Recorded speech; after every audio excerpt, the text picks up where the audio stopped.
Hey guys, how's it going? This is a quick review of the Sony XB23. So it has a passive radiator down here, and then another driver up here. Power on, volume, play and pause. I think this one is if you want to add another speaker, you can make it left and right. This indicates it's charging, and I believe this is a microphone. And then charges over here with the micro USB. And here is the aux if you want to manually plug it in.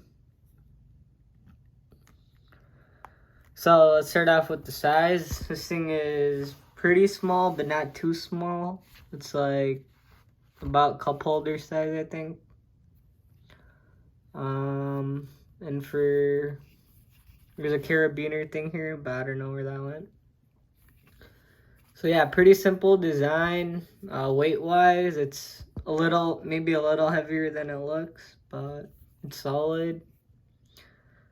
Well, let's talk about the sound now. This sounds pretty good. I've heard other speakers that are more, it's not downward facing passive radiator, so it sounds kind of funky because the bass is coming at you like this, but obviously Bluetooth speakers don't have that much bass to begin with.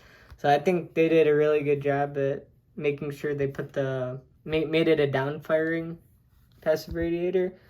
And now this thing has a lot of bass. I mean, for this size, like, it packs a punch. If you're in a small room or something, this is perfect. I don't think this is the best for outdoors because it doesn't get really, really loud. But there are pros and cons to that, which I'm going to explain. So the mid-range on this thing is absolutely amazing. There's no peaks or anything. It just sounds very clean and clear. And because it sounds very clean and clear and not peaky, when you do take it outside, it doesn't sound as loud because it's just going to sound quieter because that's the way it's tuned. So if you have something like the JBL Clip, for example, that's going to sound more peaky, more treble-y. And outdoors, I guess that kind of helps, but indoors, it's absolutely amazing. You could turn it up like basically all the way and you're going to get just such a clear mid-range. It's not peaky at all. It's just easy to listen to. But the JBL Clip 4, on the other hand, I feel like it's a little harder to listen to indoors because the treble is more peaky and it just sounds more raw. But this sounds more refined, definitely. Treble, I mean, you can't expect too much treble out of a speaker like this, but it does have treble, just not as much. But I will say, I think the main selling point for this, if you want to get something like this, would be the mid-range and bass. Like, the bass is really good, but even forget about the bass, the mid-range itself just makes the music sound really lively. The mids are a little up front, maybe, but there's no peaks in the mid-range, so it's very easy to listen to. I just wanted to emphasize that. This is a very easy to listen to speaker. Yeah, it works well with almost any genres because of the way it's tuned.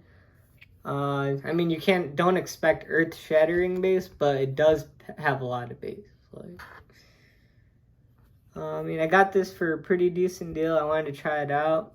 I also have the Anker Soundcore 3 that I'm going to review, but I just wanted to review this. Quick sneak peek with this compared to that. The Anker Soundcore 3 is a little bigger, I would say. Maybe about this big. And sound-wise, actually, it's hard to even say which one sounds better without doing the proper tests. But now that I did them, it should be good. So yeah, I would recommend this. Normally, I don't review speakers, but since I had a few, I was like, might as well. Sounds decent. Pretty cheap, too. So yeah, I hope you guys enjoyed the quick video.